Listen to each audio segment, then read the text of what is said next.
नमस्कार दोस्तों, आप सबका स्वागत है एक ऐसे वीडियो में जो आपके सीटेट का बेड़ा पार लगा देगा।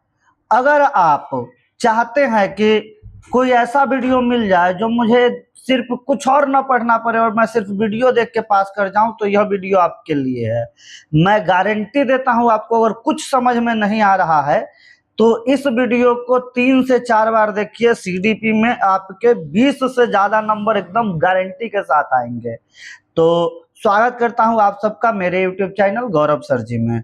और भाषा एकदम आसान रहने वाला है, मैं आप लोगों का बहुत ज्यादा टाइम नहीं लूंगा, क्योंकि इस बार कॉन्सेप्ट थोड़ा अलग है। इस बार क्वेश्चन के साथ आप आगे देखिए कितने अच्छे तरीके से मैं एक्सप्लेन कर रहा हूँ, और उसके नीचे मैंने शॉर्ट नोट्स भी डाल दिए हैं, जिनको नोट करना होगा कर लेंगे। और मैं फिर से कह रहा हूँ कि अगर आप चाहते हैं कि आपको कुछ समझ में नहीं आ रहा है, इस वीडियो को 3 से 4 बार देख लीजिए, आपके 20 से ऊपर नंबर पक्के हैं। मैंने बहुत मेहनत किया है इस पीडीएफ को बनाने में, इन क्वेश्चनों को लाने में। तो चलिए शुरू करते हैं। सीटेट पैटर्न में बार बार पूछा गया कॉन्सेप्ट, पहला प्रश्न यह है कि डेवलपमेंट का सही अर्थ क्या है। डेवलपमेंट का सही अर्थ क्या है? केवल शारीरिक वृद्धि। शारीरिक वृद्धि डेवलपमेंट है, लेकिन केवल जो है वह निगेटिव वर्ड है। केवल शारीरिक वृद्धि नहीं होता है, केवल मानसिक वृद्धि, केवल वजन एवं ऊंचाई में वृद्धि। तो इस सबको हम काट देंगे, क्योंकि गुणात्मक एवं मात्रात्मक परिवर्तनों की सतत एवं क्रमबद्ध प्रक्रिया डेवलपमेंट कहलाती है। चलिए आगे देखते हैं।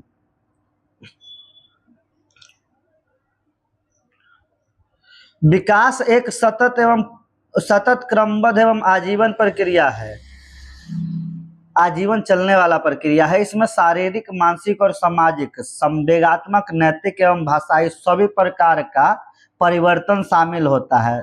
मतलब इसमें सिर्फ वृद्धि नहीं होता, सभी प्रकार का परिवर्तन शामिल होता है। विकास में गुणात्मक एवं मात्रात्मक दोनों परिवर्तन होता है। विकास वृद्धि से व्यापक अवधारणा है। वृद्धि जो है उसका अर्थ संकीर्ण है, लेकिन विकास का अर्थ बहुत व्यापक है। दूसरा प्रश्न चलते हैं। वृद्धि तथा विकास में मुख्य अंतर क्या है? यह रिपीटेड कॉन्सेप्ट है, यह क्वेश्चन बार बार आता है। ऑप्शन है दोनों समान हैं। ऑप्शन बी है वृद्धि केवल शारीरिक परिवर्तन है, जबकि विकास संपूर्ण व्यक्तित्व का परिवर्तन है। विकास केवल मानसिक परिवर्तन है, वृद्धि केवल सामाजिक परिवर्तन है। दोनों में मुख्य अंतर कर रहा है, और मुख्य अंतर में केवल जो होगा वो नहीं होगा। तो दो केवल वाला आंसर तो पहले ही काट देते हैं। अब देखिए कैसे गलत आंसर काटा जाता है। दो गलत आंसर हम काट दिए। ये है दोनों समान है, लेकिन यहाँ अंतर पूछ रहा है, यहाँ कह रहा है समान है, तो इससे यह विरुद्ध बात हो गई, तो इसको भी हम काट देंगे। तो हमारा ऑप्शन बी को पढ़ने की जरूरत ही नहीं है, फिर भी मैं बता देता हूँ। वृद्धि केवल शारीरिक परिवर्तन है, जबकि विकास संपूर्ण व्यक्तित्व का परिवर्तन है। वृद्धि शरीर के आकार, ऊंचाई एवं वजन में होने वाले मापनीय परिवर्तन है, जिसको हम माप सकते हैं। जबकि विकास जो है वह संपूर्ण व्यक्तित्व में होने वाला गुणात्मक एवं मात्रात्मक दोनों परिवर्तन है। वृद्धि केवल सीमित समय के लिए होता है, लेकिन विकास जो है वो जीवन भर चलता है। चलिए आगे चलते हैं प्रश्न संख्या 3 पर। कौन सा सिद्धांत सही है? विकास अचानक होता है, सभी बच्चों में विकास समान होता है, विकास एक सतत एवं क्रमबद्ध प्रक्रिया है, और विकास केवल बचपन तक सीमित है। हमने पीछे पढ़ा है, विकास एक सतत एवं क्रमबद्ध प्रक्रिया है। तो आपका सही उत्तर होगा सी। चलिए दोस्तों देखते हैं आगे। विकास निश्चित क्रम को पालन करता है, निरंतर चलता है, तथा प्रत्येक व्यक्ति में इसकी गति अलग हो सकती है। यह बात मैंने अपने पिछले क्लासों में आपको बताया है कि विकास जो है एक निश्चित क्रम को पालन करता है, एक क्रम से चलता है और लगातार चलता है। प्रत्येक व्यक्ति में इसकी गति अलग हो सकती है, क्रम अलग नहीं होती है। विकास सामान्य से विशिष्ट की दिशा में होता है, जनरल टू स्पेसिफिक की दिशा में होता है। चलिए अगला प्रश्न समझते हैं। जीन पियाजे के अनुसार 7 से 11 वर्ष का बालक किस अवस्था में होता है? जीन पियाजे के अनुसार 7 से 11 वर्ष का बालक किस अवस्था में होता है? तो जीन पियाजे ने 4 अवस्था बताया है: संवेदी गामक, पूर्व संक्रियात्मक, मूर्त संक्रियात्मक और औपचारिक संक्रियात्मक। तो आपका जो सही उत्तर है वह है मूर्त संक्रियात्मक। बच्चा मूर्त रूप से सोचने लगता है, जो चीज उसको सामने दिखती है उसके बारे में उसको समझ हो जाता है। सामने हो घटने वाली घटनाओं को हम मूर्त रूप से समझ सकता है, लेकिन जो सामने नहीं घटती है वो अमूर्त चीजों को नहीं समझ सकता कि ग्रेविटी कैसे वर्क करती है ना, अंतरिक्ष में कैसे गैलेक्सीज वर्क करती है। यह अमूर्त चिंतन नहीं करता, लेकिन मूर्त चिंतन कर लेता है। तो यह है मूर्त संक्रियात्मक अवस्था। चलिए, अब इस अवस्था में बालक संरक्षण सीखता है, कंजर्वेशन, वर्गीकरण, क्लासिफिकेशन समझ जाता है, क्रमबद्धता समझ जाता है, एक के बाद दो, बड़ा से छोटा, छोटा से बड़ा, तार्किक चिंतन विकसित कर लेता है, लेकिन अमूर्त चिंतन नहीं कर पाता। किसी चीज को लेकर वह तर्क तो कर लेगा, लेकिन किसी चीज के बारे में अमूर्त रूप से वह नहीं सोच पाएगा। अमूर्त जो है, अमूर्त संक्रियात्मक अवस्था या फिर औपचारिक संक्रियात्मक अवस्था, वो है 11 वर्ष से ऊपर के बच्चे। अब देखते हैं, पियाजे ने 4 अवस्थाएं बताई हैं। पहला है संवेदी गामक। संवेदी गामक होता है 0 से 2 वर्ष तक। पूर्व संक्रियात्मक, पूर्व संक्रियात्मक अवस्था जो है वह 2 से लेके 7 वर्ष तक। मूर्त संक्रियात्मक 7 से 11 वर्ष, और औपचारिक संक्रियात्मक जहां मूर्त चिंतन कर लेता है बच्चा, औपचारिक संक्रियात्मक वह 11 वर्ष के बाद। आप ध्यान रखिएगा कि संरक्षण, कंजर्वेशन जो है उसका सिद्धांत मूर्त संक्रियात्मक में आता है, कंजर्वेशन का सिद्धांत, संरक्षण का सिद्धांत मूर्त संक्रियात्मक अवस्था में आता है। अगला प्रश्न बहुत ही आसान। पियाजे के अनुसार औपचारिक संक्रियात्मक अवस्था कब प्रारंभ होता है? औपचारिक संक्रियात्मक अवस्था कब प्रारंभ होता है? तो जन्म के समय आपका प्रारंभ होगा संवेदी गामक, ऊपर लिखा हुआ है आप देख सकते हैं, जन्म के समय संवेदी गामक। दूसरा है 2 वर्ष के समय होगा पूर्व संक्रियात्मक, 7 वर्ष में मूर्त संक्रियात्मक, 11 वर्ष में होगा आपका औपचारिक संक्रियात्मक, जहां बच्चा अमूर्त चिंतन कर सकता है, उसको ग्रेविटी समझ में आ जाएगा, उसको गैलेक्सी, वह ऐसी चीजों के बारे में समझ सकता है जो उसके सामने नहीं दिखाई देता है। तो आप गौर कीजिएगा कि जो XYZ की संकल्पना है, XYZ की गणितीय संकल्पना कहाँ शुरू होता है? बीज गणित में। बीज गणित का शुरुआती वर्ष कहाँ होता है? बीज गणित कब पढ़ाया जाता है? 4वीं 5वीं कक्षा में, जब बच्चा लगभग 11 वर्ष की अवस्था को पहुंच चुका होता है। उससे कम में आप X पढ़ा दीजिएगा तो X समझे में नहीं आएगा कि X क्यों होता है। चलिए आगे चलते हैं। इस अवस्था में बच्चा अमूर्त चिंतन, परिकल्पना निर्माण कर लेता है, वैज्ञानिक तर्क तथा संभावित परिस्थितियों पर भी विचार करने लगता है। क्या हो सकता है, क्या होने वाला है, ये काम करेंगे तो इसका क्या प्रभाव पड़ेगा, ये नहीं करेंगे तो क्या प्रभाव पड़ेगा, ये सब कब सोचता है बच्चा? ये अमूर्त चिंतन करता है बच्चा 11 वर्ष के बाद। अगर आप 5 वर्ष के बच्चे को बताइएगा ना, बेटा पढ़ लो, नहीं पढ़ोगे तो फेल हो जाओगे, तो कुछ समझे में नहीं आएगा कि फेल क्या चीज़ है। फेल तो उसको दिख ही नहीं रहा है, और समझो में आएगा तो ये समझ में नहीं आएगा, पढ़ने से फेल होने का क्या मतलब है। उसको जिस टाइम जो चीज़ समझ में आएगा, दिखेगा, पूर्व संक्रियात्मक अवस्था में बच्चा उसी टाइम काम करेगा। अमूर्त चिंतन कब करेगा, परिकल्पना का निर्माण कब करेगा? 11 वर्ष के बाद। एब्स्ट्रैक्ट थिंकिंग, अमूर्त चिंतन की पहचान औपचारिक संक्रियात्मक अवस्था में प्रारंभ होता है। चलिए आगे अगला प्रश्न की ओर। निकटतम विकास क्षेत्र, ZPD का सिद्धांत किसने दिया? ZPD बहुत फेवरेट प्रश्न है सीटेट का, बार बार आने वाला, लगातार आने वाला। ZPD तो आ ही जाता है, समझिए। निकटस्थ विकास क्षेत्र तो आ ही जाता है। तो आपसे पूछ रहा है कि यह सिद्धांत किसने दिया? पहला उत्तर आप काट दीजिएगा, जीन पियाजे संज्ञानात्मक विकास। आपका सही उत्तर है लेव वाइगोस्की। कौन सही उत्तर है? लेव वाइगोस्की। लेव वाइगोस्की आपका सही उत्तर है। इन्होंने जेडपीडी का सिद्धांत दिया था, निकटस्थ विकास क्षेत्र। अब निकटस्थ विकास क्षेत्र क्या होता है? निकटस्थ विकास क्षेत्र वह क्षेत्र जहां बालक खुद कोई काम तो नहीं कर सकता, खुद नहीं समझ सकता है, लेकिन किसी अभिभावक के मदद से, किसी शिक्षक के मदद से, किसी साथी के सहायता से समझ सकता है। यहाँ कहते हैं स्काफ फोल्डिंग, मतलब मचान, समझते हैं ना, मचान देकर सिखाना। तो वाइगोस्की मचान, जेडपीडी, वाइगोस्की से साथ मचान सीख लीजिएगा, मचान देकर, सहारा देकर सिखाना। वो होता है निकटस्थ विकास क्षेत्र। निकटस्थ विकास कि बच्चा 1, 2 से लेकर 90 तक तो समझ रहा है, लेकिन 91 उसको नहीं समझ में आ रहा है, तो उसको कोई साथी समझा देगा।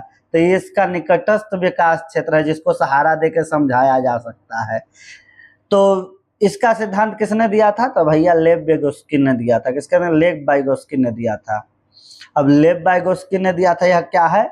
तो यह है सहारा देकर सिखाने की प्रक्रिया। यह भाषा के अधिगम का, भाषा सीखने का महत्वपूर्ण माध्यम है। क्या है? महत्वपूर्ण माध्यम है। अब बताइए वाइगोस्की ने क्या दिया था? तो वाइगोस्की ने किसका महत्व बताया था अधिगम में? तो सामाजिक अंतः क्रिया का महत्व वाइगोस्की ने बताया था।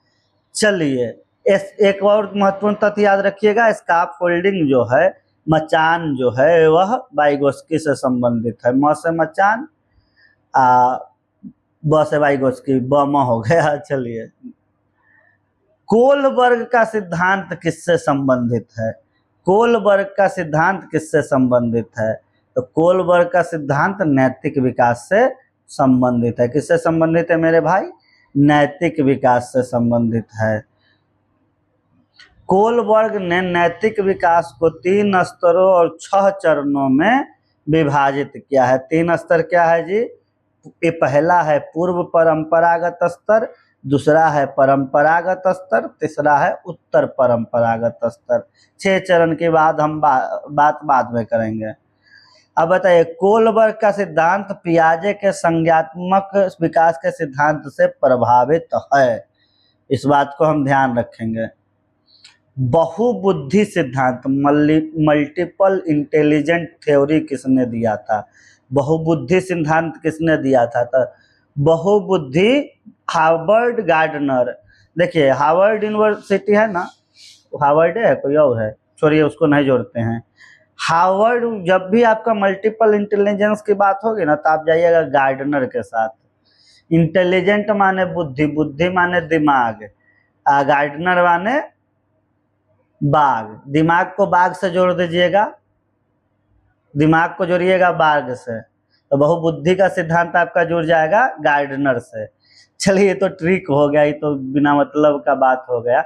आप ध्यान रखिएगा कि बहुबुद्धि का सिद्धांत किसने दिया था? तब जब भी बहुबुद्धि मल्टीपल इंटेलिजेंट की बात हो तो आप सीधा जाइएगा हार्वर्ड गार्डनर पे। बहुबुद्धि का सिद्धांत दिया था हार्वर्ड गार्डनर ने।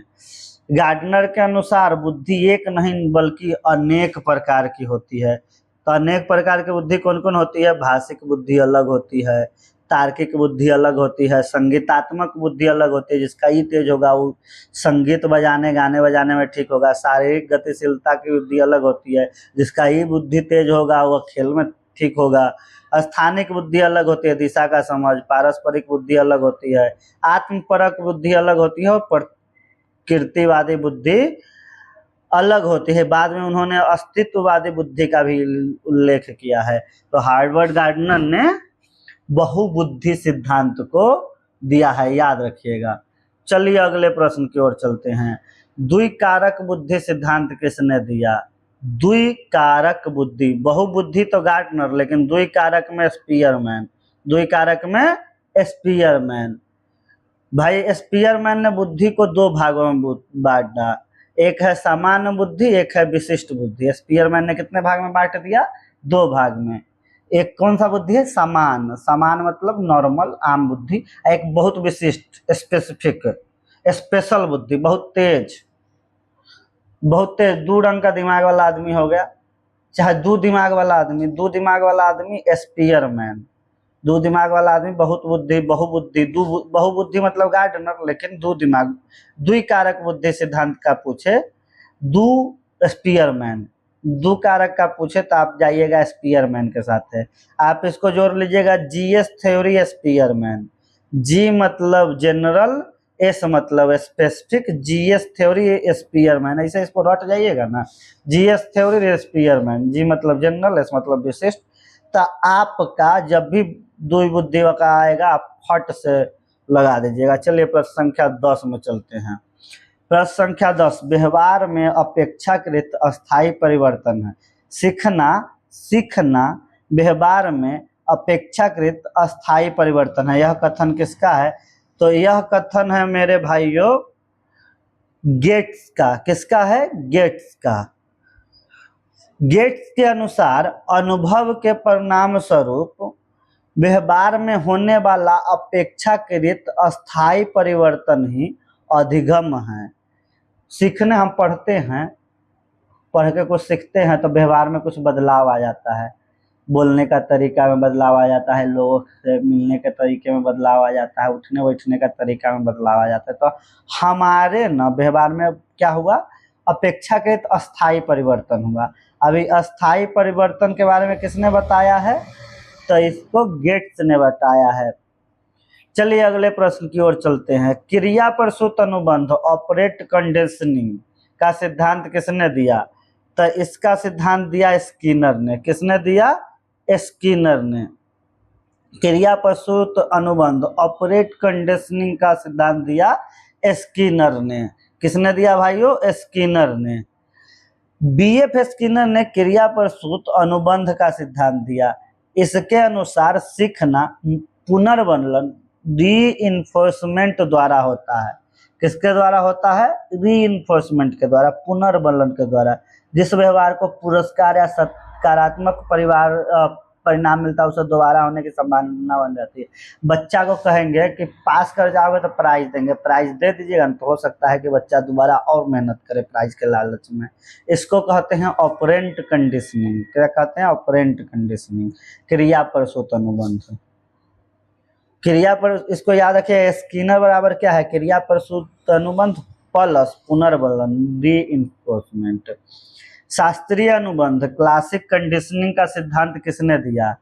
तो क्लासिक कंडीशनिंग का सिद्धांत दिया इवान पावलोव ने। किसने दिया? इवान पावलोव ने। किसने दिया? इवान पावलोव ने। शास्त्रीय अनुबंध क्लासिक इवान, क्लासिक इवान हो जाता है। इवान पावलोव ने कुत्ते पर, पावलोव का कुत्ता पर किया गया प्रयोग, पावलोव डॉग कुत्ते पर किया गया प्रयोग बहुत ज्यादा फेमस है। चलिए अगला प्रश्न की ओर चलते हैं। चूंकि मैं बहुत धीरे धीरे पढ़ा रहा हूं तो आप चाहिएगा तो इसका स्पीड थोड़ा बहुत बढ़ा लीजिए। चूंकि नॉर्मल स्पीड, जिस स्पीड में हम लोग बातचीत करते हैं ना, उस स्पीड में चुनी गई बातें ज़्यादा आसानी से समझ में आती है। लेकिन चलिए मैं स्पीड थोड़ा बढ़ा देता हूं, क्योंकि अगर आप बोर हो रहे होंगे तो मज़े नहीं आएगा। स्पीड बढ़ाता हूं। और अगर आप यहाँ तक आ गए हैं तो क्वेश्चन वीडियो को लाइक कीजिए, सब्सक्राइब कीजिए चैनल को। अब मैं थोड़ा सा धीरे धीरे स्पीड बढ़ाऊंगा। अब देखिए, प्रयास एवं त्रुटि, ट्रायल एंड एरर का सिद्धांत किसने दिया था? ट्रायल एंड एरर का सिद्धांत किसने दिया था? यह क्वेश्चन लगभग प्रत्येक सीटेट में पूछा गया है कि प्रयास एवं त्रुटि ट्रायल एवं एरर का सिद्धांत किसने दिया था? तो ट्रायल एवं एरर का सिद्धांत दिया था एडवर्ड थॉर्नडाइक ने। किसने दिया था?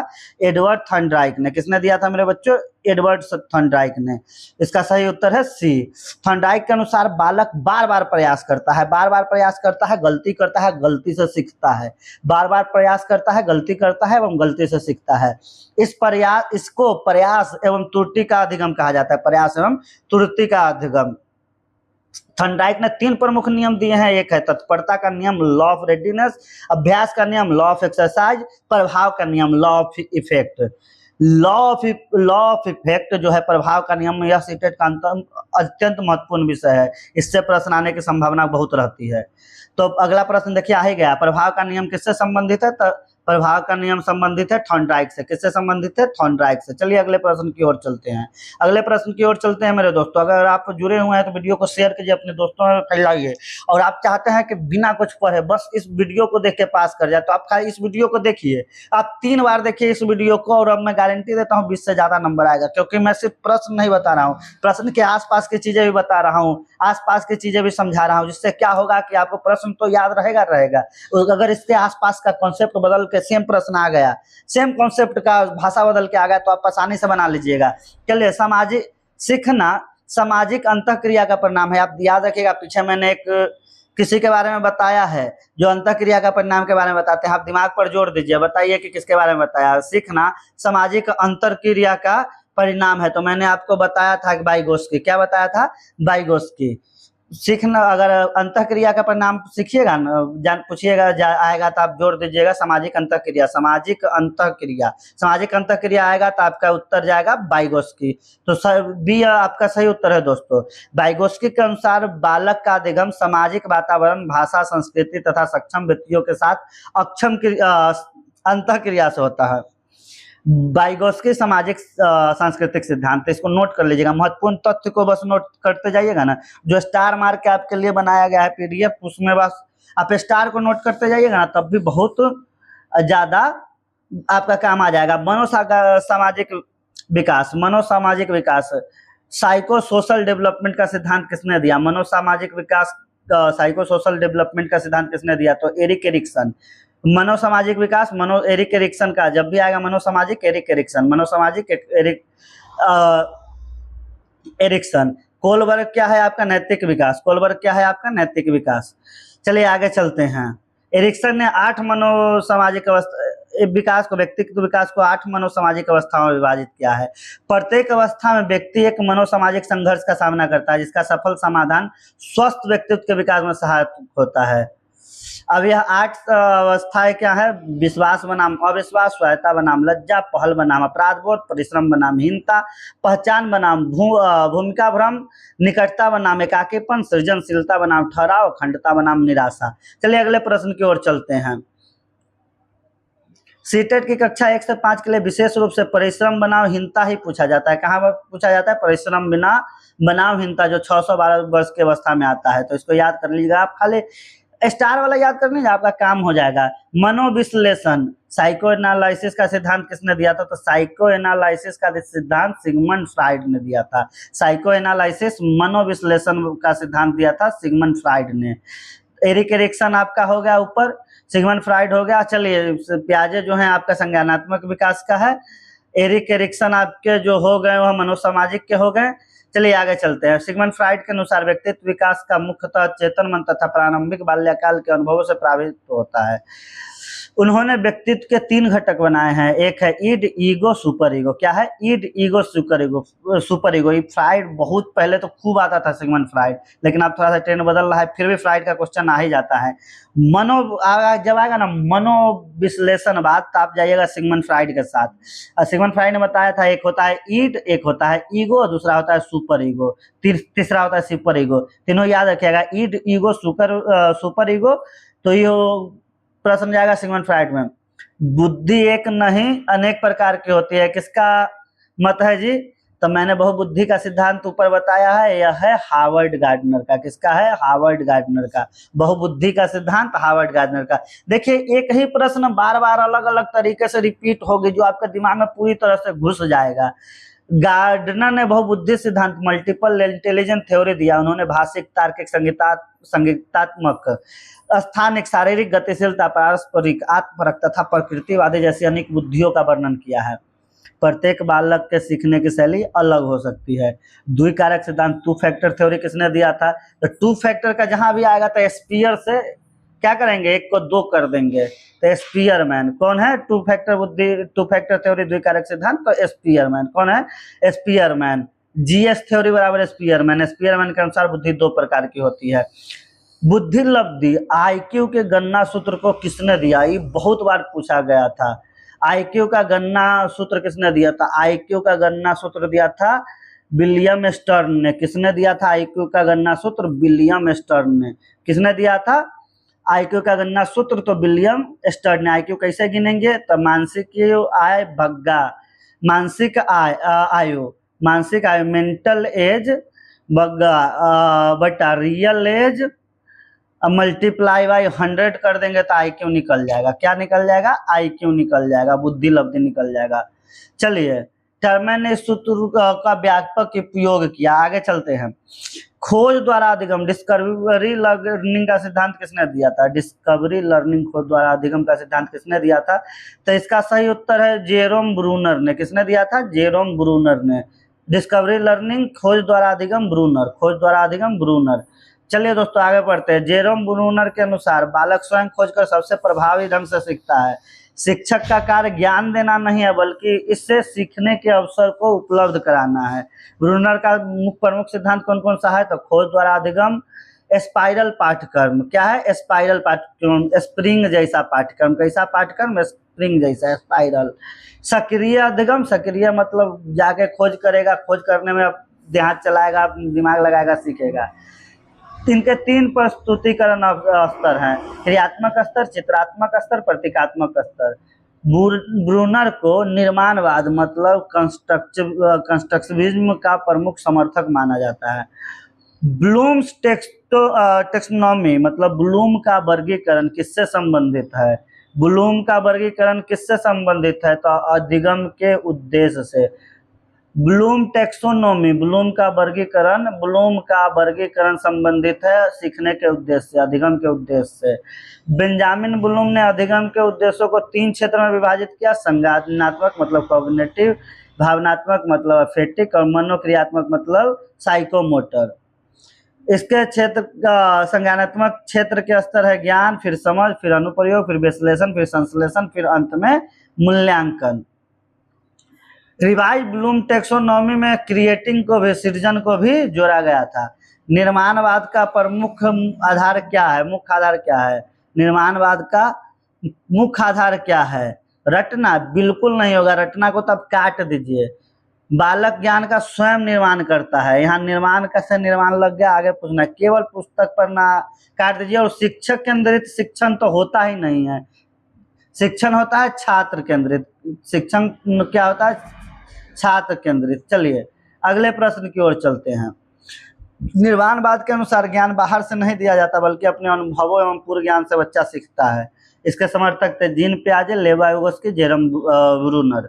चलिए, सतत एवं व्यापक मूल्यांकन, सीसी का मुख्य उद्देश्य क्या होता है, केवल वार्षिक परीक्षा नहीं लेना जी, केवल अंक देना। केवल तो केवल का ट्रिक बताया ना, केवल को काट दीजिए। केवल को काटने के बाद बच्चा सीसी क्या है, बिना ऑप्शन देखे भी मार सकते हैं, लेकिन देख लीजिए। बालक का सर्वांगीण विकास एवं निरंतर मूल्यांकन करना, बालक का सर्वांगीण विकास एवं निरंतर मूल्यांकन करना। देखिए, सीसी का उद्देश्य केवल परीक्षा लेना नहीं है बल्कि पूरे वर्ष बालक के शैक्षिक तथा सह शैक्षिक विकास का निरंतर मूल्यांकन करना है। तब ना होता है, देखिए 6 महीना 3 महीना पर। समावेशी शिक्षा, इंक्लूसिव एजुकेशन का मुख्य उद्देश्य क्या है, समावेशी शिक्षा का, इंक्लूसिव एजुकेशन का मुख्य उद्देश्य क्या है, केवल दिव्यांग बच्चों को बताना। केवल किसी को नहीं पढ़ाया जा सकता, केवल किसी को पढ़ाया नहीं जा सकता, केवल मेधावी को पढ़ाना। अलग विद्यालय में भेजना कमजोर बच्चों को। देखिए, समावेशी है, यहाँ कह रहा है सबको समावेश करके एक कीजिए, आप कह रहा है यहाँ अलग कीजिए। तो यहाँ समावेश इंक्लूज करने का बात हो रहा है, यहाँ अलग करने का, तो हट गया। तो सी ऑप्शन नहीं भी देखेंगे तो उत्तर सही होगा। लेकिन फिर भी देखिए, सभी बच्चों को समान अवसर देकर एक साथ शिक्षा देना, यह होता है समावेशी शिक्षा। समावेशी शिक्षा का उद्देश्य सभी बच्चों, कौन से, दिव्यांग, वंचित, प्रतिभाशाली को बिना किसी भेदभाव के एक ही विद्यालय के एक ही वर्ग कक्ष में समान अवसर प्रदान करना है। मुख्य उद्देश्य क्या है, समान अवसर, भेदभाव रहित शिक्षा, बाल केंद्रित शिक्षण और आवश्यकता अनुसार सहयोग एवं संसाधन। महत्वपूर्ण तथ्य है कि हर बच्चा सीख सकता है, हर बच्चा सीख सकता है, यह समावेशी शिक्षा का मूल सिद्धांत है। व्यक्तिगत भिन्नता, इंडिविजुअल डिफरेंस को ही ध्यान में रखना है, इसी को कहते हैं समावेशी शिक्षा। लेकिन इंडिविजुअल डिफरेंस जो है, व्यक्तिगत भिन्नता बहुत इंपॉर्टेंट है। चलिए, व्यक्तिगत प्रश्न यह है कि व्यक्तिगत भिन्नता से क्या तात्पर्य है। सभी बच्चे समान होते हैं, प्रत्येक बच्चा अलग होता है, केवल बुद्धि में अंतर होता है। केवल देखिए, केवल बुद्धि और केवल तो काट दीजिए, दो क्वेश्चन आपको, दो आंसर आपका कट गया सीधा सीधा, आपका चांस बचा है 50-50। अब देखिए सभी बच्चे समान होते हैं, सीखने के दृष्टिकोण से सभी बच्चे समान नहीं होते हैं, सभी बच्चे अलग अलग सीखते हैं, तो प्रत्येक बच्चा अलग होता है, यह तात्पर्य है। प्रत्येक बालक की बुद्धि अलग होती है, रुचि अलग होती है, सीखने की योग्यता अलग होती है, सीखने की गति अलग होती है, भाषा अलग होता है, सामाजिक पृष्ठभूमि अलग होता है, व्यक्तित्व एक दूसरे से भिन्न होता है। इसलिए शिक्षक को शिक्षण में इस विभिन्नताओं को ध्यान में रखना चाहिए। आपको ध्यान में रखना चाहिए कि किस कैटेगरी का बच्चा है और दूसरे कैटेगरी का बच्चा है, तो क्या एक ही ढंग से सीख सकता है, क्या एक ही उदाहरण से दोनों को समझाया जा सकता है? नहीं समझाया जा सकता है। बच्चे की व्यक्तिगत भिन्नता को ध्यान में रखना होता है, और व्यक्तिगत भिन्नता को ध्यान में रखकर ही हम आगे चीजों को समझा सकते हैं। अधिगम को सर्वाधिक प्रभावी बनाने के लिए शिक्षक को क्या करना चाहिए? केवल व्याख्यान देना चाहिए? केवल हम यहाँ बैठेंगे, आपको केवल रट देंगे, केवल आपको हम भाषण दे देंगे तो आपको समझ में आ जाएगा? तो केवल व्याख्यान तो देने से नहीं होना चाहिए। दूसरा चीज इसमें एक और है कि इसमें है केवल। केवल आपको पहले ही बताएं, केवल है, केवल गलत। रटने पे बल देना चाहिए। एक बात याद रखिएगा, रटना, याद करना, क्या कहते हैं, मेमोराइज करना, जहां भी दिखे उसको काट कूट के कर दीजिए बराबर, क्योंकि रटना, याद करना, मेमोराइज करना यह निगेटिव वर्ड है और यह कट जाने वाला है। तो दो कट गया आपका ऑप्शन। केवल एक और में दिख गया आपको, एक और में आपको क्या दिख गया जी? केवल दिख गया, तो ये भी कट गया। तो आपको आंसर सी, ऑप्शन सी देखने की जरूरत है, नहीं देखने की। आप गोला को लीजिए, ABCD का गोला है ना, तो आप सी के गोला को भर दीजिए। आंसर देखो नहीं कि ये समय बचेगा, फिर भी देख लीजिए। आपको हम तो पढ़ा रहे हैं, यहाँ समय बचाए कि क्या फायदा? समय आपको बचाना है एग्जामिनेशन हॉल में। बालकों के पूर्व ज्ञान एवं अनुभवों से जोड़कर पढ़ाना सबसे ज्यादा इम्पोर्टेंट है। सब प्रभावी बनाने के लिए शिक्षक को ना, किसी पाठ को पढ़ाने के लिए बालक के पूर्व ज्ञान से उसको जोड़ देना चाहिए। पाठ को शुरू करने से पहले हम लेसन प्लान बनाते हैं ना, तो सबसे ऊपर यही बात लिखते हैं, बालक को पूर्व ज्ञान से जोड़ा। इसके लिए बहुत सारी बातें होती हैं। चलिए, प्रभावी अधिगम तभी होता है जब नया ज्ञान बालक के पूर्व अनुभवों एवं पूर्व ज्ञान से जुड़ता है। यही निर्माणवादी शिक्षण का आधार है। पूर्व ज्ञान प्रभावी अधिगम की कुंजी है। निम्न से कौन सा आंतरिक प्रेरणा का उदाहरण है? क्या है? इंट्रिंसिक, सॉरी, हम अंग्रेजी हमारा थोड़ा सा ऊपर नीचे हो जाता है। आंतरिक प्रेरणा का समझते हैं। आंतरिक प्रेरणा का उदाहरण क्या है? पुरस्कार पाने के लिए पढ़ना, दंड के दर से पढ़ना, अंक प्राप्त करने के लिए पढ़ना, नई बात सीखने के लिए रुचि से पढ़ना। देखिए, पुरस्कार आंतरिक प्रेरणा नहीं है, बाहरी प्रेरणा है। दंड भी बाहरी प्रेरणा है। नहीं पढ़ेंगे तो मार लगेगा, मार के डर से पढ़ेंगे तो पास कर जाएंगे, पास होने के लिए। ये सब क्या है? बाहरी प्रेरणा है, बाह्य प्रेरणा। नई बात सीखने के लिए रुचि से पढ़ना आंतरिक प्रेरणा है। और जब बच्चा में आंतरिक प्रेरणा आएगा ना, तभी वह चीजों को बहुत अच्छी तरीके से समझ पाएगा, बहुत अच्छा से। आप अंदर से मन करेगा ना, हमको कुछ जानना है, आपका मन कर रहा है कि हमको जानना है, तब ना पढ़ रहे हैं। आपको सीखना है तब ना पढ़ रहे हैं, आपके मन में प्रेरणा आया है तब ना पढ़ रहे हैं। खाली पास करने के लिए पढ़ रहे हैं तो यो काम, चलिए पढ़ ही रहे हैं। चलिए छोड़िए, हम बालक की बात कर रहे हैं। तो क्या है आंतरिक प्रेरणा का उदाहरण? क्या है? नई बात सीखने के लिए रुचि से पढ़ना। क्योंकि कोई बालक अपनी रुचि, जिज्ञासा या संतोष के लिए सीखता है, तो उसे आंतरिक प्रेरणा कहते हैं। बाहरी पुरस्कार या दंड पर आधारित प्रेरणा को बाह्य प्रेरणा कहते हैं। हमने पीछे बताया था आपको।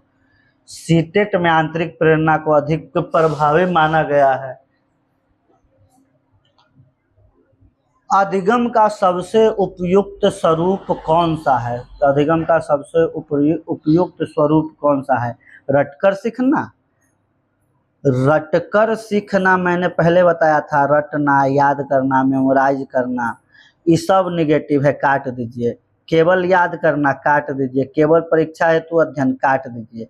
तो अधिगम का सबसे उपयुक्त स्वरूप है अर्थपूर्ण अधिगम। क्या है? अर्थपूर्ण अधिगम। अब अर्थपूर्ण अधिगम में नया ज्ञान बालक के पूर्व ज्ञान से जुड़ता है। इससे अधिगम अस्थायी, उपयोगी एवं जीवनोपयोगी बनता है।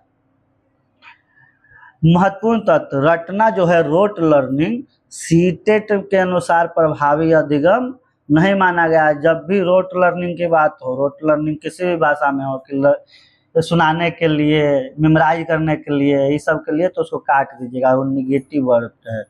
चलिए, निम्नलिखित में से कौन सा एक बाल केंद्रित शिक्षण की विशेषता है? आप लोग एक बार इसका उत्तर सोचिए, तब तक मैं पानी पी लेता हूं।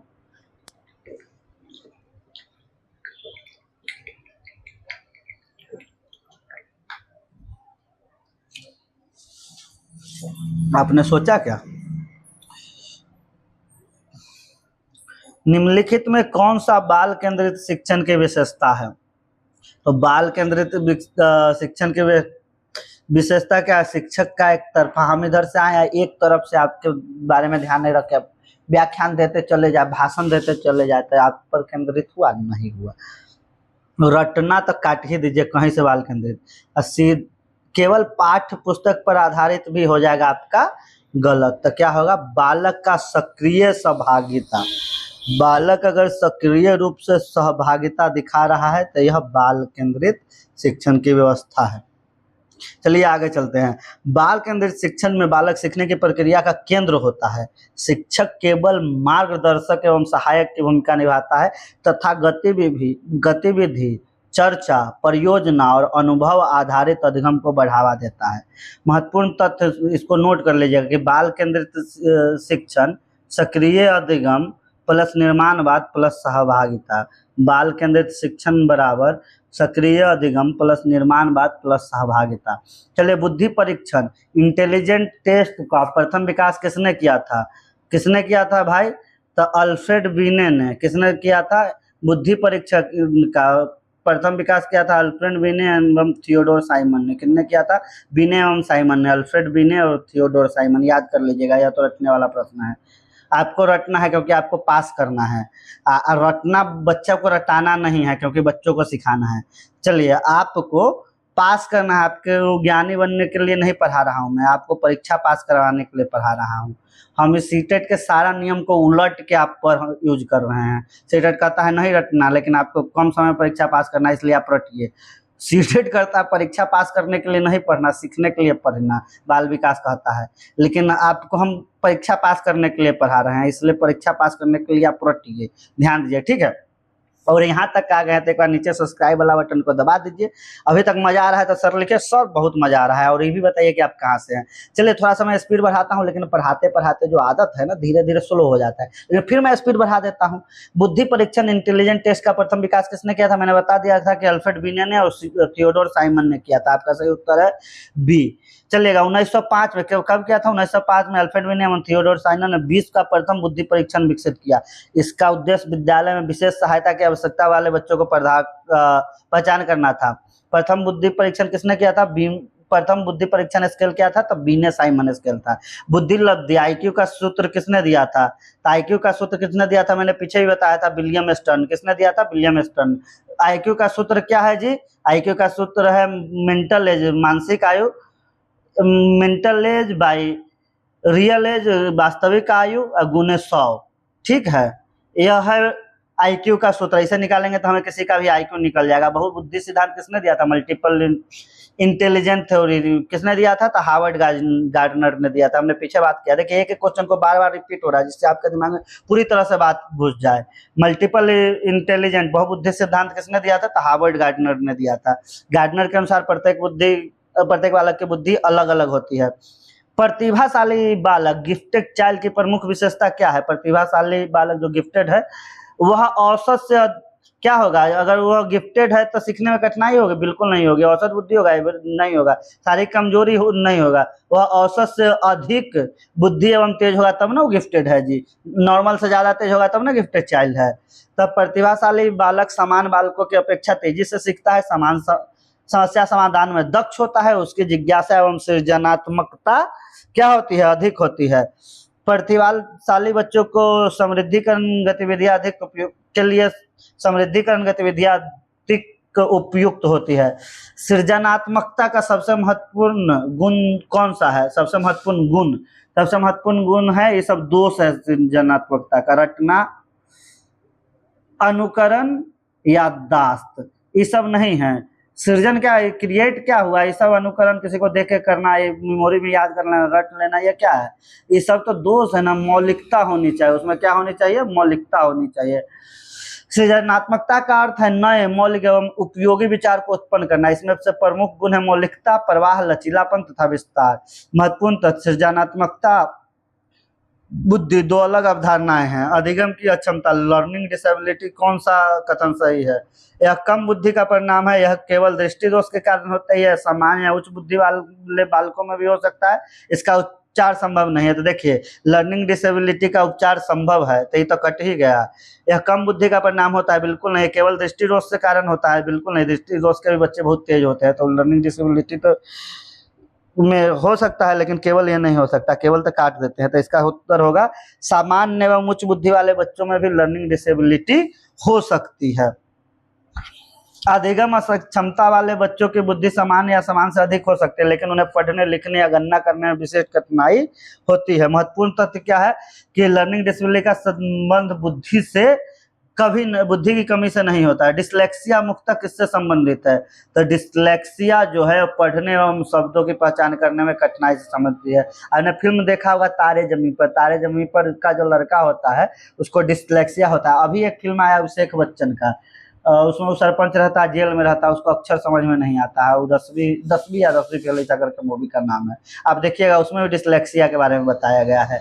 चलिए, डिसलेक्सिया क्या है? यह एक सीखने की अक्षमता है। लर्निंग डिसेबिलिटी है अधिगम क्षमता है, जिसमें बच्चों को अक्षर पढ़ने में कठिनाई होती है। डिसलेक्सिया का डिसलेक्सिक बच्चे ना एम को हो सकता है ऐसे लिख देंगे, बी को ऐसे लिखेंगे, है ना, सी को लिख देंगे इधर से, और डी को ऐसे लिख देंगे। हो सकता है उसको शब्द समझ में नहीं आता। हो सकता है वो एम को ऐसे लिख दे, है ना। हो सकता है वो ए को ऐसे लिख दें, तो उनको वर्ड नहीं समझ में आता है, उसको कहते हैं डिसलेक्सिक। अब देखिए, डिसलेक्सिया क्या है? रीडिंग से संबंधित, डिस्ग्राफिया राइटिंग से संबंधित, और डिसकैलकुलिया मैथमेटिक्स से संबंधित।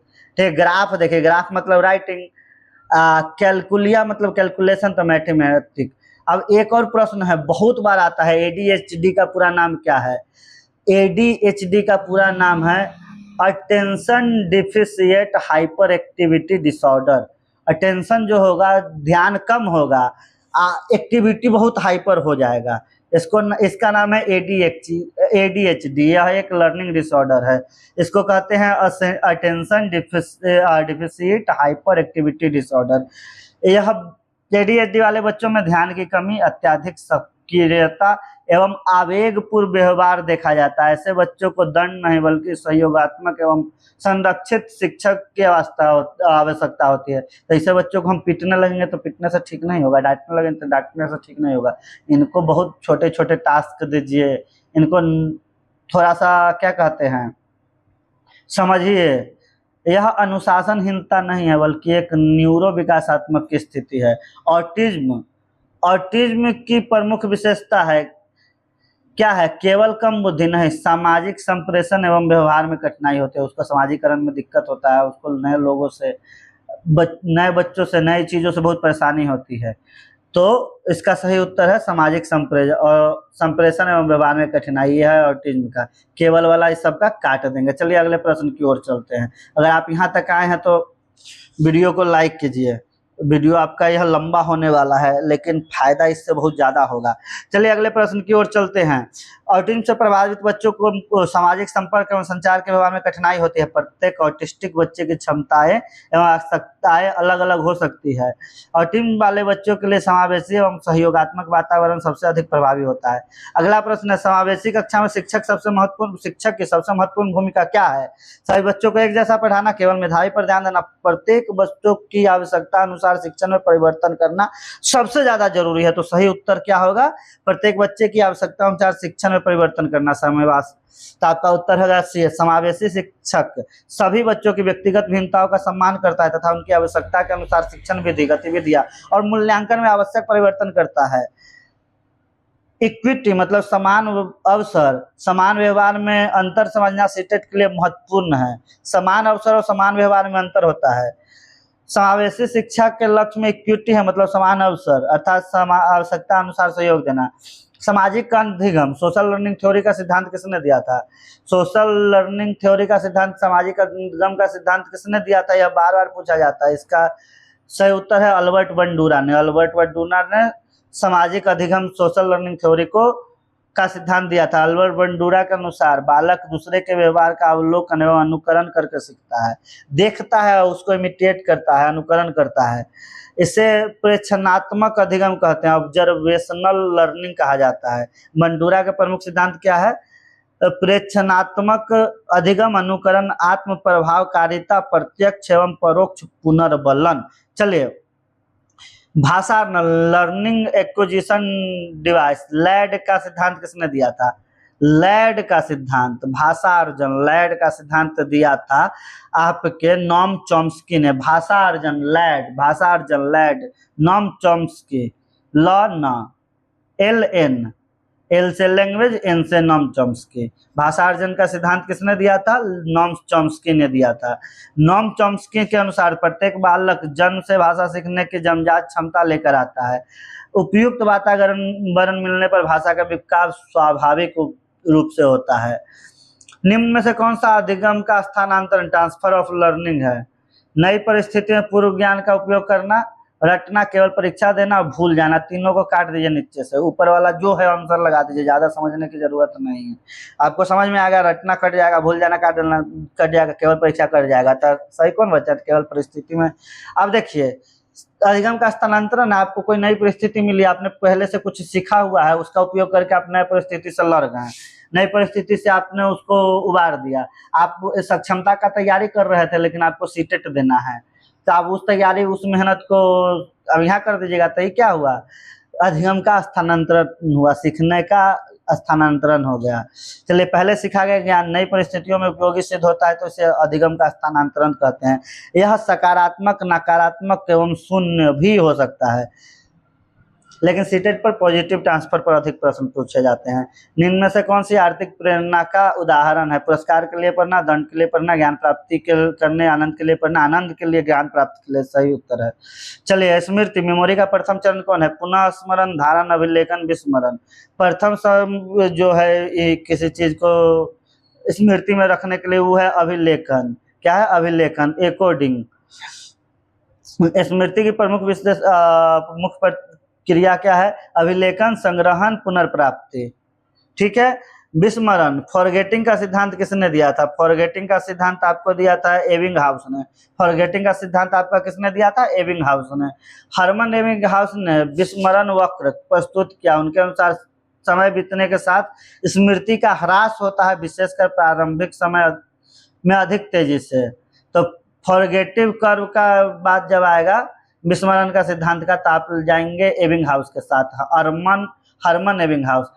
प्रारूपिक मूल्यांकन, फॉर्मेटिव असेसमेंट का उद्देश्य क्या है? फॉर्मेटिव असेसमेंट का उद्देश्य क्या है? केवल अंक देना, केवल अंक देना। किसी भी असेसमेंट का, किसी भी एग्जाम का क्या कहते हैं, उद्देश्य नहीं होता है, काट दीजिएगा। केवल अंतिम परिणाम काट दीजिएगा, केवल वार्षिक परीक्षा काट दीजिएगा। सीखने के दौरान सुधार है तो प्रतिपुष्टि देना। चलिए, अगले प्रश्न की ओर चलते हैं। प्रारूपिक मूल्यांकन शिक्षक नहीं, अगले प्रश्न की ओर चलते हैं। समापन मूल्यांकन, समेटिव असेसमेंट किया जाता है अध्यापन के दौरान। देखिए, जिसका नाम है समापनात्मक मूल्यांकन, क्या है? समापनात्मक तो समाप्त होने के बाद, समाप्त होने के टाइम होगा ना, तो अध्यापन क्या? अध्यापन समाप्त होने के बाद किया जाता है समेटिव असेसमेंट, और फॉर्मेटिव असेसमेंट सीखने के दौरान किया जाता है। चलिए, शिक्षा का अधिकार अधिनियम आरटीए 2006 के अनुसार 2009 के अनुसार 6 से 14 वर्ष के बच्चों को क्या प्राप्त है? निःशुल्क एवं अनिवार्य। 6 से 14 वर्ष के बच्चों को निःशुल्क एवं अनिवार्य शिक्षा का अधिकार अधिनियम 2009 के अनुसार दिया गया था। राइट टू एजुकेशन एक्ट 2009 के अनुसार 6 to 14 ईयर्स के बच्चों को क्या है? निःशुल्क एवं अनिवार्य शिक्षा दिया गया था। यह अधिनियम 1 अप्रैल 2010 को लागू हुआ था। यह 1 अप्रैल 2010 को लागू हुआ था। यह अनुच्छेद 21 में है। किसमें है? अनुच्छेद 21 में। किसके? संविधान के।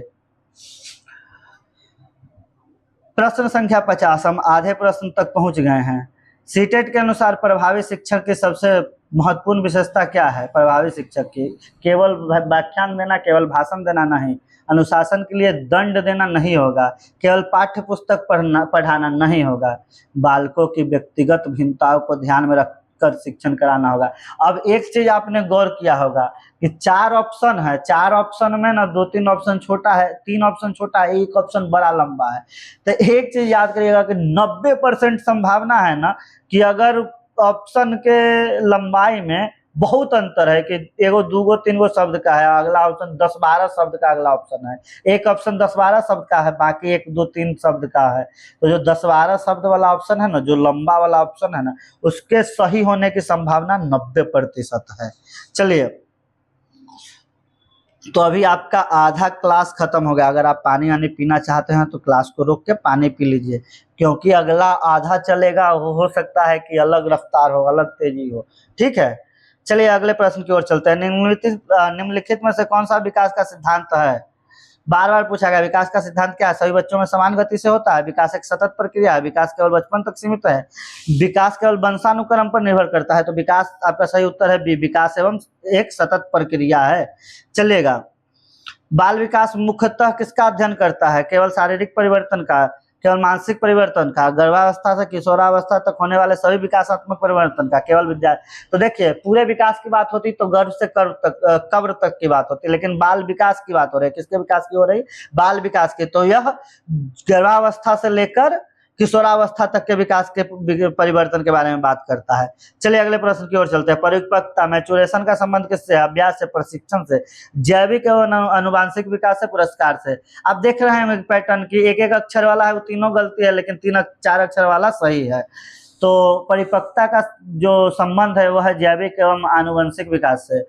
परिपक्वता शरीर एवं मस्तिष्क के स्वाभाविक जैविक विकास की प्रक्रिया है। मुक्त वंशानुक्रम द्वारा नियंत्रित होता है तथा सीखने की तैयारी उत्पन्न करता है। परिपक्वता बिना अभ्यास के भी हो सकता है, लेकिन अधिगम के लिए तैयारी प्रदान करते हैं।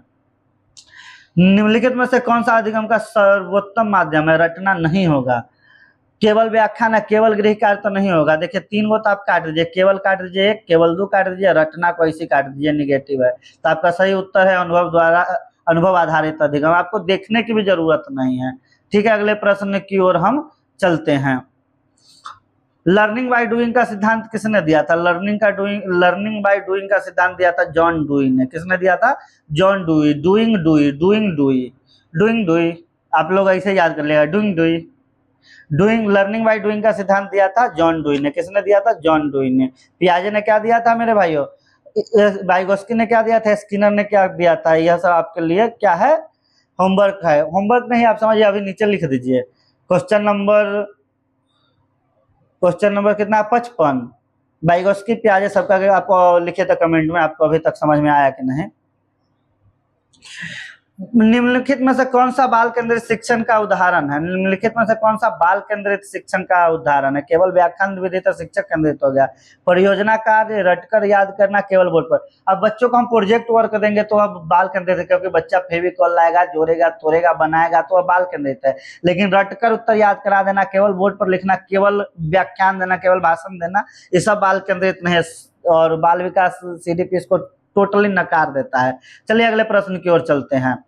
परियोजना पद्धति, प्रोजेक्ट मेथड का प्रतिपादन किसने किया था? तो प्रोजेक्ट मेथड का प्रतिपादन किलपैट्रिक ने किया था। किसने किया था? परियोजना पद्धति का प्रतिपादन किलपैट्रिक ने किया था। किसने किया था? किलपैट्रिक ने किया था। परियोजना पद्धति में बालक वास्तविक जीवन की समस्याओं पर कार्य करते हुए सीखता है।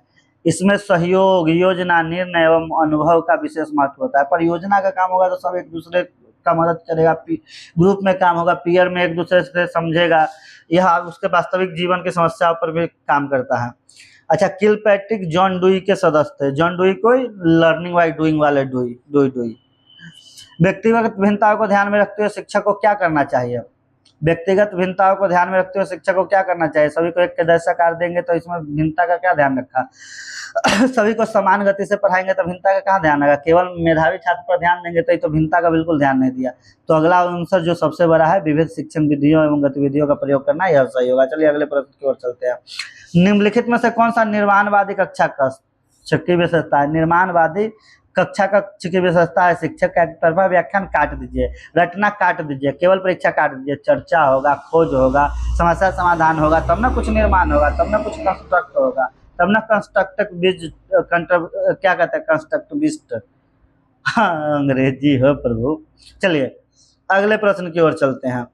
निर्माणवादी कक्षा में बालक सक्रिय रूप से प्रश्न पूछता है, चर्चा करता है, अनुभव प्राप्त करता है तथा स्वयं ज्ञान का निर्माण करता है। शिक्षक मार्गदर्शक की भूमिका निभाता है। निम्नलिखित में से कौन सा प्रभावी मूल्यांकन की विशेषता है? केवल अंक देना प्रभावी नहीं होगा, केवल त्रुटि बताना नहीं होगा, केवल वार्षिक परीक्षा लेना नहीं होगा। कैसे प्रभावी मूल्यांकन होगा जी? प्रभावी मूल्यांकन वो होगा जिसमें अधिगम में सुधार है तो फीडबैक देंगे, प्रतिपुष्टि देंगे। ठीक है, अगले प्रश्न की ओर चलते हैं। हेरिडिटी का संबंध, वंशानुक्रम का संबंध, अनुवांशिकता का संबंध किससे है? जन्मजात गुण से। अनुबंधता का संबंध किससे है? जन्मजात गुण से। विद्यालय से कोई लेना देना न आपके डीएनए का, जीन का, आपके अनुवांशिकता का विद्यालय से, सामाजिक वातावरण से, आर्थिक स्थिति से क्या लेना देना? यह जन्मजात गुणों से होता है।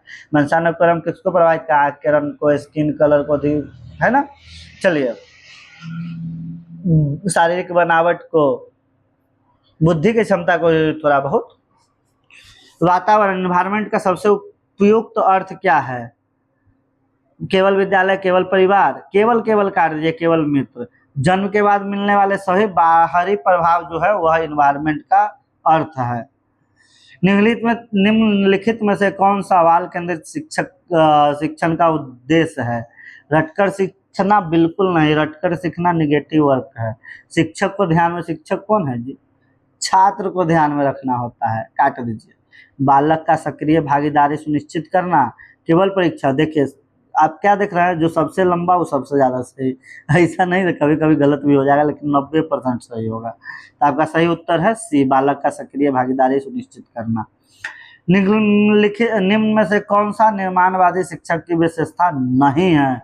यहाँ देखिए, विशेषता नहीं पूछ रहा है, निगेटिव ही हो गया। समस्या समाधान तो है ना जी निर्माणवादी। चर्चा एवं सहयोग है ना। अनुभव आधारित शिक्षण अधिगम है ना। रटकर या उत्तर याद करना नहीं है। तो इस बार ही सही होगा, क्योंकि यहाँ नहीं पूछ रहा है पूछता तो गलत हो जाता, बाकी तीनों सही होता, लेकिन नहीं पूछ रहा है तो निगेटिव सही हो जाएगा।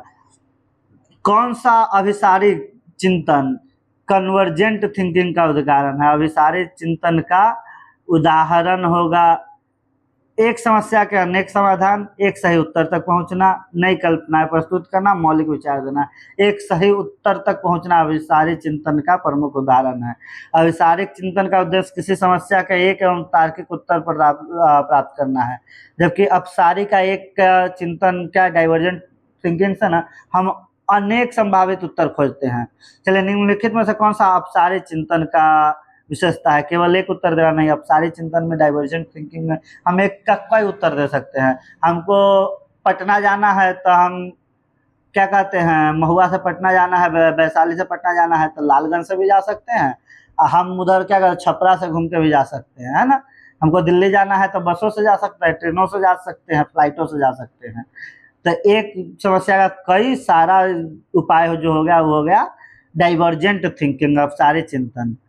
तो अनेक एवं नए मौलिक समाधान प्रस्तुत करना सीख।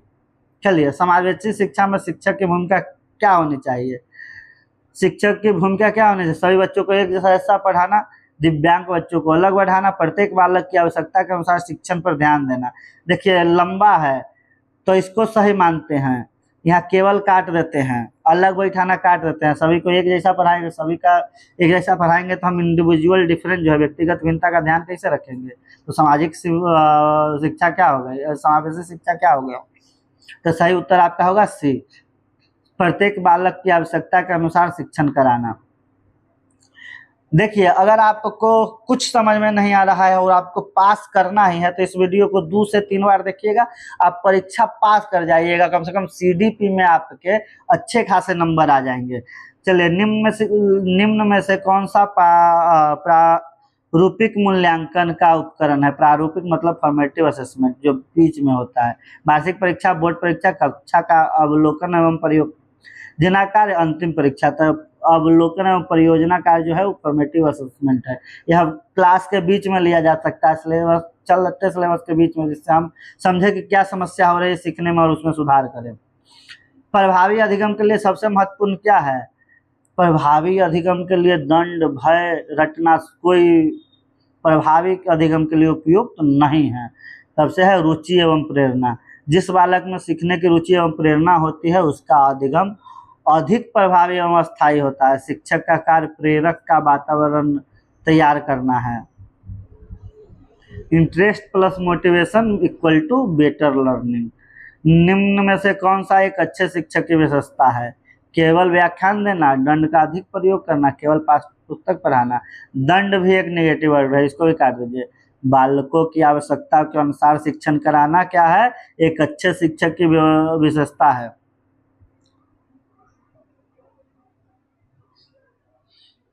निम्न में से कौन सा बुद्धि सबसे उपयुक्त अर्थ है? निम्नलिखित में से कौन सा बुद्धि का सबसे उपयुक्त अर्थ है? केवल याद करना बुद्धि का अर्थ है जी। केवल परीक्षा में अंक तो रट के ले आएगा। केवल गणित में अच्छा होना, केवल एक विषय में अच्छा होने से क्या मतलब है?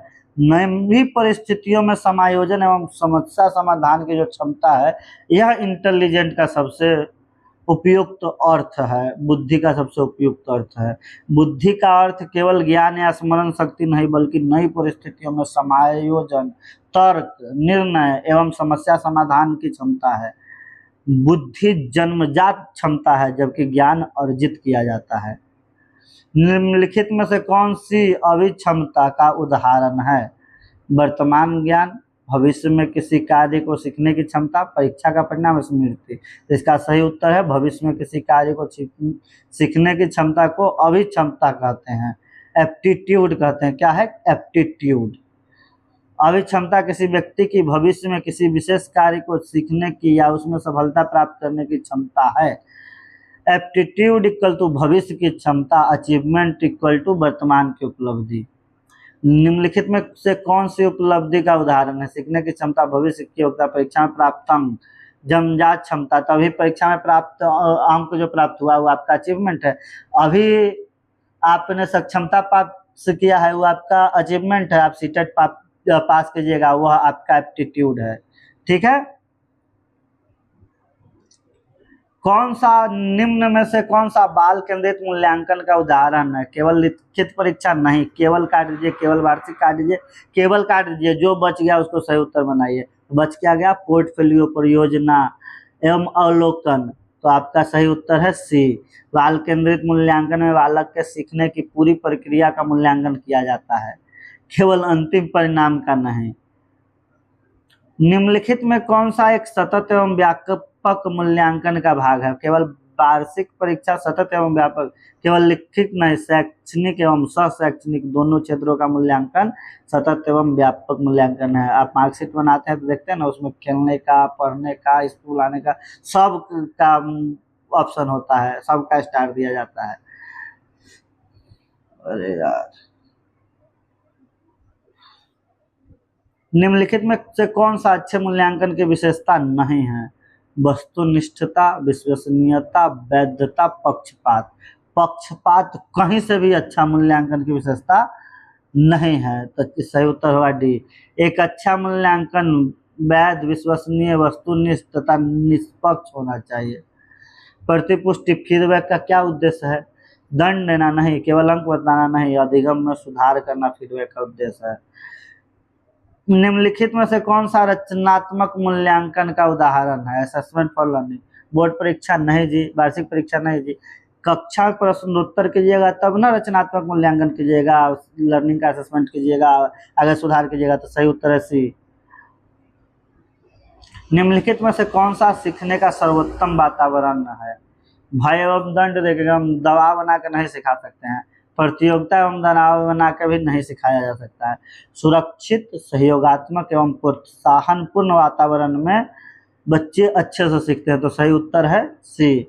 सीखने के लिए ऐसा वातावरण आवश्यक है जहां बालक बिना भय के प्रश्न पूछ सकता है। समझे?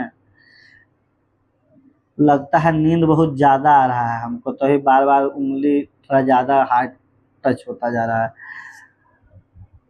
एक प्रभावी शिक्षक का सबसे महत्वपूर्ण कार्य क्या है? केवल पढ़ाना नहीं है जी, केवल परीक्षा लेना नहीं है जी, केवल गृह कार्य देना नहीं है जी। अब देखिए मैं आंख बंद करके सी में लगा दूंगा, क्योंकि 3 में केवल है तो एक तो हो गया और तीसरा सबसे लंबा है। मैं पढ़ता भी नहीं, मैं इस प्रश्न को, इस ऑप्शन को, प्रश्न को भी नहीं पढ़ता, मैं सीधा ऑप्शन से लगा के चला जाता। लेकिन मैं आपको बता रहा हूँ, बालकों में जिज्ञासा, चिंतन एवं समस्या समाधान की क्षमता का विकसित करना शिक्षक का सबसे महत्वपूर्ण कार्य होता है। निम्नलिखित में कौन सा सर्वोत्तम संकेतक है? बेस्ट इंडिकेटर ऑफ लर्निंग है। सीखने का सर्वोत्तम संकेतक कौन सा है? रटना। रटना आपका बच्चा सारा याद कर रहा है तो वो अच्छा सीख रहा है? नहीं जी। केवल परीक्षा और गृह कार्य तीनों को हटा दीजिए। व्यवहार में अपेक्षाकृत अस्थायी परिवर्तन हो रहा है पॉजिटिव वे में, तो समझिएगा कि बच्चा सीख रहा है। अधिगम का वास्तविक व्यवहार में होने वाले अपेक्षाकृत अस्थायी एवं सकारात्मक परिवर्तन, चलिए उसको छोड़ते हैं। निम्नलिखित में से कौन सा सीटेट के अनुसार सर्वोत्तम शिक्षक का दृष्टिकोण है? निम्न में से कौन सा सीटेट के अनुसार सर्वोत्तम शिक्षण का दृष्टिकोण है? शिक्षक केंद्रित गलत होगा, पाठ्यपुस्तक केंद्रित गलत होगा। मैं ऑप्शन डी देखूंगा भी नहीं, सी लगा दूंगा। मैं ऑप्शन डी देखूंगा भी नहीं, क्या लगा दूंगा जी? सी लगा दूंगा। अब बोर्ड पे क्या है, सी लगाऊं, लेकिन चलिए आपको दिखा देता हूँ। बाल केंद्रित जहां भी आए, गतिविधि आधारित जहां भी आए, वह क्या होगा? सही उत्तर होगा। समावेशी कक्षा में दिव्यांग बच्चे के प्रति शिक्षक का व्यवहार कैसा होना चाहिए? सम्मानपूर्ण, सहयोगात्मक एवं समान अवसर प्रदान करना। इसमें देखने की जरूरत है जी दूसरा, तो आपका सही उत्तर इसका हो जाएगा सी। चलिए, दिव्यांग बच्चे को कैसे हम देखेंगे? सम्मानपूर्ण नजर से, सहयोगात्मक नजर से, समान अवसर प्रदान करेंगे। समावेशी शिक्षा का उद्देश्य प्रत्येक वर्षों को, चलिए इसको छोड़ते हैं, अगले प्रश्न की ओर चलते हैं। निम्न में से कौन सा सृजनात्मक बालक की विशेषताएं हैं? निम्न में से कौन सा सृजनात्मक बालक की विशेषता है? केवल रटना कैसे होगा जी? नए एवं मौलिक विचार प्रस्तुत करना। केवल शिक्षक पर निर्भर रहना, प्रश्न न पूछना।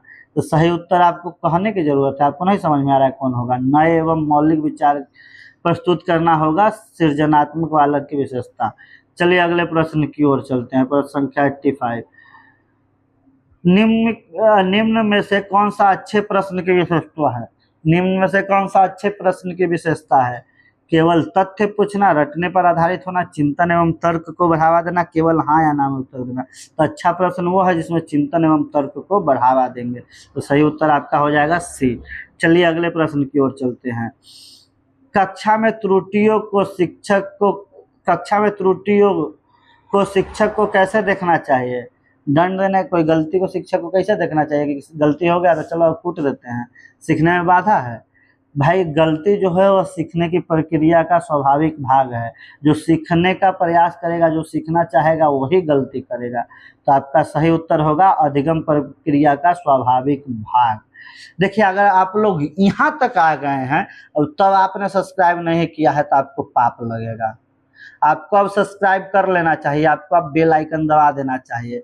अब आपको बता देना चाहिए कि कक्षा में मजा आ रहा है कि नहीं मजा आ रहा है। आपको शेयर कर देना चाहिए, क्योंकि मैं आपके लिए मेहनत कर रहा हूँ, आप भी हमारे लिए कीजिए। चलिए अगले प्रश्न की ओर चलते हैं। इसका सही उत्तर हो जाएगा सी बच्चों। अब सही प्रश्न की ओर, बच्चे नहीं सर, महाशय माफ कीजिएगा, भाषा का थोड़ा सा दिक्कत हो गया है। निम्न में से कौन सा सर्वोत्तक प्रेरक होता है? दंड, भय, प्रशंसा एवं रचनात्मक फीडबैक, प्रतिपुष्टि एवं तुलना। तो तुलना नहीं सर्वोत्तम है, दंड नहीं, भय नहीं, प्रशंसा एवं रचनात्मक प्रतिपुष्टि ही सर्वोत्तम प्रेरक है। एक प्रभावी शिक्षक बच्चों से प्रश्न क्यों पूछता है? एक शिक्षक को क्या अनुशासन नहीं जी, परीक्षा की तैयारी कराने के लिए क्लास में आप क्वेश्चन क्यों पूछते हैं? अनुशासन बनाने के लिए, परीक्षा तैयारी करना नहीं, उनकी सोच समझ एवं अधिगम का आकलन करने के लिए हम पढ़ा रहे हैं। बच्चे सीखा कि नहीं सीखा, क्वेश्चन पूछेंगे समझ में आ जाएगा, नहीं समझ में आया दोबारा समझाएंगे। तो सही उत्तर होगा सी। निम्नलिखित में से कौन सा सीटेट के अनुसार सही मूल्यांकन है? अंक देना, परीक्षा लेना, केवल, पंक्ति परिणाम देखना। तीनों केवल को काट देंगे, तीसरा जो भी होगा उसको उत्तर लगा देंगे। लेकिन हम आपको बताते हैं अधिगम प्रक्रिया एवं उपलब्धि दोनों का मूल्यांकन करना सही उत्तर है। चलिए अगले प्रश्न की ओर चलते हैं। निम्न में से कौन सा सीटेट का सर्वोत्तम भूमिका मानी गई है? निम्नलिखित में से कौन सा सीटेट में शिक्षक की सर्वोत्तम भूमिका मानी गई है? ज्ञान का एकमात्र स्रोत नहीं है जी, अनुशासन अधिकारी नहीं है जी, फैसिलेटर है। टीचर क्या है? फैसिलेटर है, सीखने का सुविधा दाता है। ये जब भी आएगा शिक्षक क्या है ऑप्शन में, फैसिलेटर हो, सुविधा दाता हो, तो आप वही लगाइएगा, ठीक है। सही उत्तर आपका सी होगा। सीटेट के अनुसार प्रभावी अधिगम कब होता है? जब बच्चा रटकर उत्तर देता है, नहीं। ये सब समझिएगा, इसको समझ जाइएगा तो आपका कितना उत्तर सही हो जाएगा। बच्चा रटकर उत्तर देगा वो प्रभावी अधिगम नहीं है। शिक्षक अधिक बोले वो भी नहीं है। गृह कार्य करे आ जा सिर्फ तो वो भी नहीं है। जब बच्चा स्वयं अनुभव और गतिविधियों द्वारा सीखे तो वह प्रभावी अधिगम है। निम्न में से कौन सा अधिगम का सबसे महत्वपूर्ण सिद्धांत है? रटना नहीं है। सक्रिय सहभागिता, आगे देखने की जरूरत भी नहीं है, फिर भी देख लेते हैं। दंड और प्रतियोगिता काट दीजिए, आपका ऑप्शन बी सही है। एक प्रभावी शिक्षक बच्चों की त्रुटियों को किस प्रकार में देखता है? सीखने के अवसर के रूप में देखता है, सफलता के रूप में नहीं देखता है त्रुटि को, अनुशासनहीनता के रूप में नहीं देखता है। दंड के आधार पर तो देखना ही नहीं है, नहीं तो अब तो जेलो हो जाता है। निम्नलिखित में से कौन सा मूल्यांकन का सर्वोत्तम उद्देश्य है? केवल अंक देना नहीं हो सकता, केवल विद्यार्थियों का रैंक बनाना नहीं हो सकता, केवल असफल घोषित करना, केवल फेल करना नहीं हो सकता, अधिगम में सुधार करना। चलिए अगले प्रश्न की ओर चलते हैं। मूल्यांकन का मुख्य उद्देश्य बच्चों की सीखने की प्रक्रिया में बेहतर बनाना। चलिए निम्न में से कौन, ऊपर आपको नोट करना होगा तो नोट कर लीजिएगा, महत्वपूर्ण तथ्य को भी नोट कर लीजिएगा। मैं धीरे धीरे बढ़ाऊंगा, आपको जब भी नोट करना होगा कर लीजिएगा। निम्न में से कौन सा शिक्षक का सबसे महत्वपूर्ण भूमिका है? केवल पढ़ाना नहीं है, केवल परीक्षा नहीं, सीखने का अनुकूल वातावरण तैयार करना शिक्षक की सबसे महत्वपूर्ण विशेषता, महत्वपूर्ण भूमिका है। तो आपका सही उत्तर होगा सी। चौथा को देखने की भी जरूरत नहीं है। प्रभावी शिक्षक बच्चों को प्रश्न पूछने, चर्चा करने, खोजने एवं स्वयं सीखने का अवसर प्रदान करता है। कौन करता है? प्रभावी शिक्षक। व्यक्तिगत भिन्नताओं को ध्यान में रखते हुए शिक्षक को क्या करना चाहिए? व्यक्तिगत भिन्नता को ध्यान में रखते हुए शिक्षक को क्या करना चाहिए? तो सभी बच्चों को समान कार्य कैसे दे सकते हैं? व्यक्तिगत भिन्नता में सभी को समान गति से कैसे पढ़ा सकते हैं? बच्चों की आवश्यकता अनुसार विभिन्न शिक्षण विधियों का प्रयोग करेंगे तो सही उत्तर वही होगा। प्रत्येक बालक अलग होता है तो अलग ढंग से सीखेगा ना जी। दिव्यांग बच्चों के लिए अलग विद्यालय, कहाँ गया? समावेशी शिक्षा का मूल सिद्धांत क्या है? दिव्यांग बच्चों के लिए अलग विद्यालय। समावेशी शिक्षा कैसे हो जाएगा जब दिव्यांग के लिए अलग विद्यालय खुलेगा जी? तो सभी बच्चों को समान अवसर प्रदान करना सही उत्तर होगा। सभी बच्चों के लिए समान अवसर प्रदान करना समावेशी शिक्षा का मूल सिद्धांत है। समावेशी शिक्षा का उद्देश्य बिना किसी भेदभाव के सभी बच्चों को एक साथ गुणवत्तापूर्ण शिक्षा देना है। सीटेट के अनुसार बालक को किस रूप में देखा जाता है? ज्ञान ग्रहण करने वाला पात्र, सक्रिय ज्ञान निर्माता, केवल परीक्षा देने वाला, निष्क्रिय श्रोता। तो सीटेट के अनुसार निर्माता पाया जाता है, निर्माता के रूप में देखा जाता है, सक्रिय ज्ञान के निर्माता के रूप में। तो सही उत्तर है सी। निम्नलिखित में से कौन सा कथन सही है? सभी बच्चे समान गति से सीखते हैं, सभी बच्चे समान गति से नहीं सीखते हैं। सीखने की शैली समान होती है, सभी बच्चों में नहीं होती। केवल बुद्धिमान बच्चे सीख सकते हैं, नहीं है। प्रत्येक बालक की सीखने की गति एवं शैली अलग होती है। चलिए अगले प्रश्न की ओर, सबसे अंतिम प्रश्न। सीटेट के अनुसार सबसे प्रभावी शिक्षण कौन सा है? तो सबसे प्रभावी शिक्षण जो होगा वह बाल केंद्रित शिक्षण, गतिविधि आधारित और निर्माणवादी शिक्षण। बाकी सबको देखने की जरूरत भी नहीं है। तो आपके आज 100 प्रश्न खत्म हो गए। अगर आप चाहते हैं कि सीटेट को में आपको बहुत ज़्यादा पढ़ने की ज़रूरत ना पड़े तो आप इसी वीडियो को 2-3 बार देखिए, आप निश्चित 20 से ऊपर नंबर 30 में से लाइएगा। ठीक है, बाकी भी चैनल पे और भी वीडियो है, आप डिटेल में समझना चाहते हैं तो क्लास में कर सकते हैं। और अगर आप यहाँ तक आ गए हैं तो वीडियो को लाइक करिए, चैनल को सब्सक्राइब कीजिए, कमेंट में आप बताइए कहाँ से देख रहे हैं। तब तक के लिए नमस्कार, प्रणाम, जय बिहार, जय भारत।